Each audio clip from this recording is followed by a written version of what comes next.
देशों की बेरुखी से अब अमेरिकी राष्ट्रपति डोनाल्ड ट्रंप नाराज हो चुके हैं और अब एक और बड़ा बयान उनकी तरफ से सामने आया। ट्रंप ने साफ कहा कि जो देश हॉर्मुज स्ट्रेट से तेल नहीं ले पा रहे वो अमेरिका से तेल खरीदे क्योंकि अमेरिका के पास पर्याप्त भंडार है। उन्होंने ब्रिटेन जैसे देशों को सीधे तौर पर सलाह दी कि अगर वो हिम्मत दिखाएं और खुद अपने तेल हासिल करें।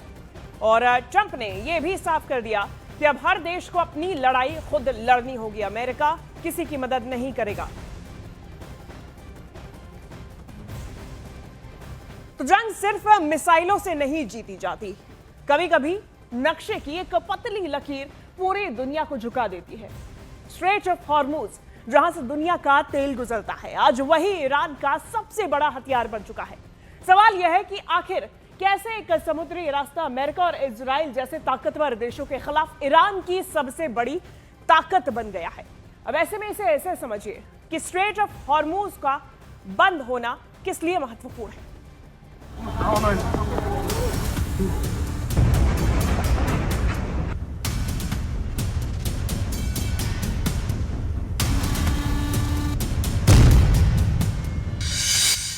पश्चिम एशिया में तबाही का एपिसेंटर कैसे बना स्ट्रेट ऑफ हॉर्मुज? कैसे स्ट्रेट ऑफ हॉर्मुज ईरान की सबसे बड़ी ताकत बन गया? कैसे अमेरिका और इजराइल की रणनीति को हॉर्मुज ने दी सीधी चुनौती?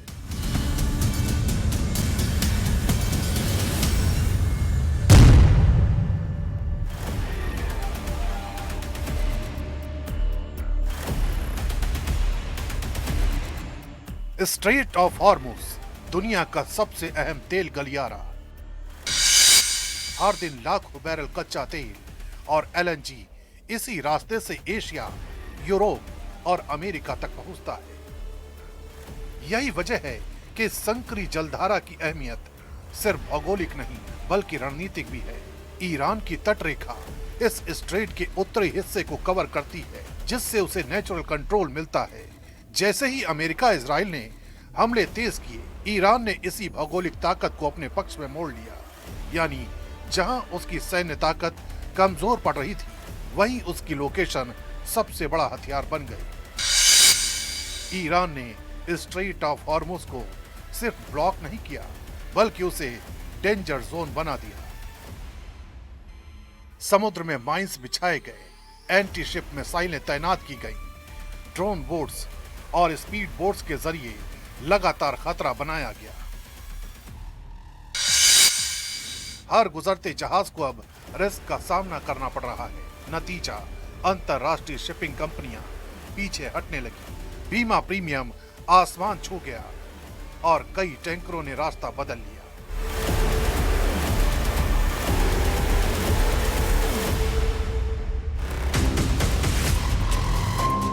यानी बिना पूरी तरह बंद किए ही ईरान ने इस रास्ते को इतना खतरनाक बना दिया कि दुनिया की सप्लाई चेन खुद ही धीमी पड़ गई। यहीं से शुरू होता है असली खेल, इकोनॉमिक वॉरफेयर। जैसे ही हॉर्मुज पर खतरा बढ़ा, ग्लोबल ऑयल मार्केट में उथल पुथल मच गई, कीमतें तेजी से बढ़ी और दुनिया की बड़ी अर्थव्यवस्थाएं दबाव में आ गई। ईरान जानता है कि वो सीधे अमेरिका से सैन्य मुकाबले में कमजोर है, लेकिन तेल की कीमतों के जरिए वो पूरी दुनिया को प्रभावित कर सकता है। यही वजह है कि उसने इस स्ट्रेट को एक इकोनॉमिक लीवर में बदल दिया।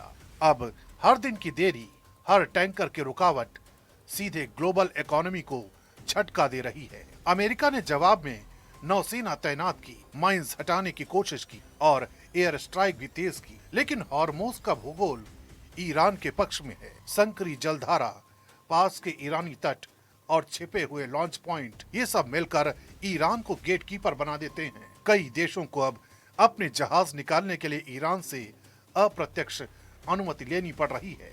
यही वो स्थिति है जहां एक क्षेत्रीय ताकत सुपर पावर को चुनौती दे रही है, सीधे युद्ध में नहीं बल्कि कंट्रोल के खेल में। स्ट्रेट ऑफ हॉर्मुज अब ईरान का लास्ट कार्ड नहीं बल्कि स्मार्टेस्ट कार्ड बन चुका है। बिना न्यूक्लियर हथियार इस्तेमाल किए उसने दुनिया की सबसे बड़ी कमजोर नस पकड़ ली है, ऊर्जा सप्लाई। अगर ये संकट लंबा चलता है तो इसका असर हर देश, हर बाजार और हर आम आदमी तक पहुंचेगा। महंगाई बढ़ेगी, सप्लाई चेन टूटेगी और वैश्विक मंदी का खतरा गहराएगा। यही वजह है कि विश्लेषक मान रहे हैं कि ईरान ने अपनी भौगोलिक स्थिति को हथियार बनाकर इस जंग में एक नया मोर्चा खोल दिया है, जो शायद सबसे ज्यादा खतरनाक है। तो स्ट्रेट ऑफ हॉर्मूज का बंद होना डोनाल्ड ट्रंप के गले की अब हड्डी बन चुका है। भले ही स्ट्रेट ऑफ हॉर्मूज ईरान ने बंद किया हो, लेकिन अब तेल संकट का सारा आरोप ट्रंप के मत्थे चढ़ गया, जिसके बाद ट्रंप ने हॉर्मूज स्ट्रेट खुलवाने के लिए दुनिया के कई देशों से मदद की अपील की। पर ट्रंप के हाथ कल भी खाली थे और आज भी। वो इसलिए है क्योंकि जापान ने अमेरिका और इजराइल की मदद करने से साफ इनकार कर दिया। ऑस्ट्रेलिया, जो कि अमेरिका का दोस्त माना जाता है, उसने भी ट्रंप से स्पष्ट कह दिया कि उनका जंगी जहाज भेजने का कोई भी इरादा नहीं है। उधर दक्षिण कोरिया ने कहा कि वो इस मसले पर अभी विचार कर रहा है, हालात को देखते हुए फैसला लिया जाएगा। तो वहीं जर्मनी के रक्षा मंत्री बोरिस पिस्टोरियस ने अमेरिका की मांग को खारिज कर दिया और किसी भी सैन्य कार्रवाई में शामिल ना होने की बात कही। तो वहीं फ्रांस की बात करें, फ्रांस की रक्षा मंत्री कैथरीन वॉटरन ने ट्रंप के अनुरोध पर दो टूक जवाब दिया और कहा कि फ्रांस स्ट्रेट ऑफ हॉर्मूज में जंगी जहाज नहीं भेजेगा। ब्रिटेन के पीएम कीर स्टारमर ने कहा कि ब्रिटेन समुद्री मार्ग खोलने के लिए सहयोगियों के साथ काम तो करेगा, पर युद्ध का हिस्सा नहीं बनेगा। तो वहीं इटली के पीएम जॉर्जिया मेलोनी ने कहा कि जंग नहीं, बातचीत से इस मसले का हल निकले। तो वहीं स्पेन ने नौसेना भेजने से इनकार कर दिया और हॉर्मूज में सैन्य भूमिका नहीं निभाने का रुख अपनाया। तो वहीं चीन ने सभी पक्षों से सैन्य अभियानों को तत्काल ही रोकने की अपील की, यानी कि जितने दोस्त अमेरिका को लग रहा था कि उसके साथ है, उन सब ने ट्रंप का साथ छोड़ दिया। इस बीच ईरान जंग में अमेरिकी सैनिकों को काफी नुकसान हुआ है। 28 फरवरी से अब तक 350 अमेरिकी सैनिक घायल हो गए। अमेरिकी मीडिया के हवाले से ये जानकारी सामने आई, जहां अमेरिकी सैनिकों को काफी नुकसान हुआ है। लगातार ईरान जंग में कई जाने भी गई हैं। अब तक 350 अमेरिकी सैनिक इस पूरी जंग में घायल हुए हैं।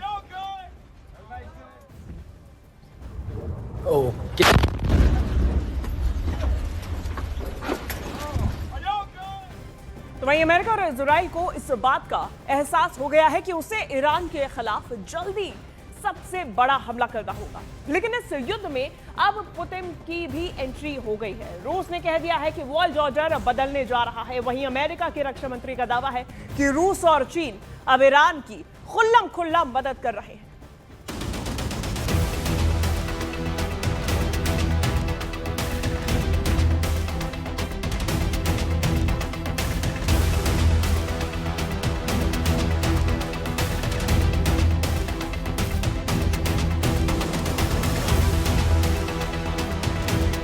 अमेरिका के ग्राउंड अटैक के लिए तैयार है ईरान। ईरान के कमांडो दक्षिण की तरफ मोर्चा संभाल चुके हैं। एक तरफ अमेरिका की मरीन फोर्स और दूसरी तरफ ईरान के IRGC कमांडो। लड़ाई बहुत खतरनाक होनी जा रही है, यह आशंका पूरी दुनिया को है। इस जमीनी जंग में कौन किस पर भारी पड़ेगा, इसका फैसला न ईरान में हो रहा है न ही अमेरिका में। इस युद्ध में आगे की लड़ाई कंट्रोल करने के लिए रूस के राष्ट्रपति व्लादिमीर पुतिन ने किया है बड़ा फैसला। रूस ने अपनी सबसे खतरनाक फोर्स ईरान भेजने का इरादा जाहिर कर दिया है।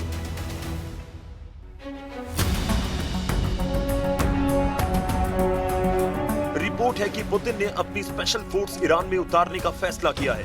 पुतिन के ऑर्डर पर कमांडर कादिरोव ने ईरान युद्ध में उतरने का इरादा पक्का कर लिया। कादिरोव ने कहा कि वो खुद इस जंग में उतरकर अमेरिका से लड़ने के लिए तैयार है। कादिरोव ने अपने चेचन लड़ाकों को ईरान के लिए लड़ने का ऑर्डर दिया है और अब ये खूंखार चेचन लड़ाके अमेरिका की ईंट से ईंट बजाने के लिए ईरान की जमीन पर पहुंच रहे हैं। ये रिपोर्ट ईरान के सरकारी मीडिया में छप रही है। ये रिपोर्ट अजरबैजान की मीडिया में हेडलाइन बन रही है। चेचन कमांडर रमजान कादिरोव ने कहा कि जरूरत पड़ी तो वो खुद ईरान जाएगा और अमेरिका से लड़ेगा। रमजान कादिरोव के कमांडर बोल रहे हैं कि वो अपनी जान की बाजी लगाकर ईरान के लिए लड़ेंगे, क्योंकि कमांडर कादिरोव ने कहा है कि ईरान पर हमला पूरे इस्लामिक वर्ल्ड को बांटने की साजिश का हिस्सा है।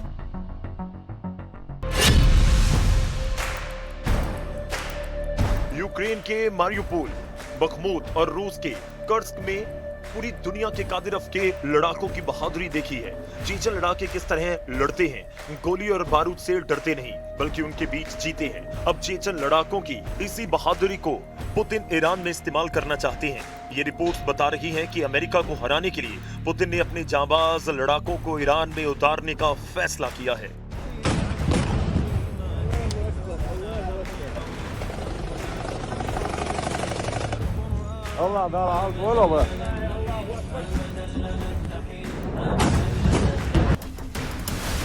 इस युद्ध में रूस की फोर्स के उतरने का मतलब है कि अब ये जंग अमेरिका बनाम ईरान नहीं रही। अब ये युद्ध अमेरिका कैंप बनाम रशियन कैंप बन चुका है, जिसमें एक तरफ अमेरिका और नेतन्याहू के साथ अरब देश हैं, यहां से लगातार ईरान पर हमले हो रहे हैं।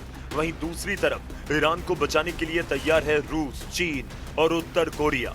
यही वजह है कि इस जंग को अब तीसरे विश्व युद्ध की शुरुआत कहा जा रहा है, जहां वॉर जोन ईरान है और दोनों तरफ लड़ने वाली ताकत सुपर पावर मानी जा रही है। ईरान के खिलाफ ग्राउंड ऑपरेशन के लिए अमेरिका इसलिए मजबूर हो रहा है क्योंकि वो अब ईरान के मिसाइल अटैक को नहीं रोक पा रहा।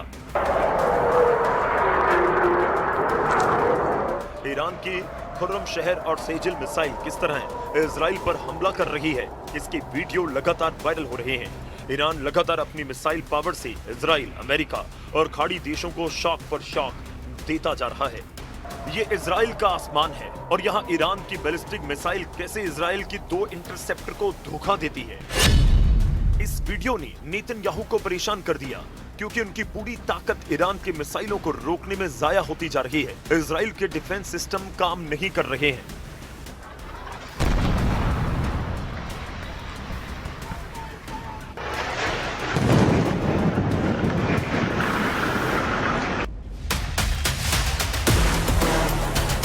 ईरान के क्लस्टर बम जहां गिरते हैं वहां ऐसी तबाही होती है। מול הבית שלי, באותו רחוב, מול הבית ממש. וואי. ऐसे हमलों के बाद की तबाही देखिए और इस दौरान बंकर में पनाह लिए हुए लोगों को देखिए। इजराइल में इस वक्त ईरान की मिसाइलों का बहुत ज्यादा खौफ है और इसकी वजह है वो एयर डिफेंस सिस्टम जो पूरी तरह से फेल हो चुके हैं। अब तक युद्ध में ईरान ने 1200 से ज्यादा बैलिस्टिक मिसाइल दागे हैं, 4000 से ज्यादा ड्रोन हमले किए हैं। ऐसे लगातार हमलों को रोकने के लिए इजराइल, अमेरिका और साथ ही अरब देशों ने पैट्रियट सिस्टम की 2500 इंटरसेप्टर मिसाइल दाग डाली है। ऐसा ही हाल बाकी एयर और मिसाइल डिफेंस सिस्टम का है। आयरन डोम जैसे मशहूर सिस्टम भी फेल साबित हुए और यही वजह है कि इजराइल में हालात बहुत ज्यादा दयनीय हो चुके हैं। वो ईरान की मिसाइल नहीं रोक पा रहे।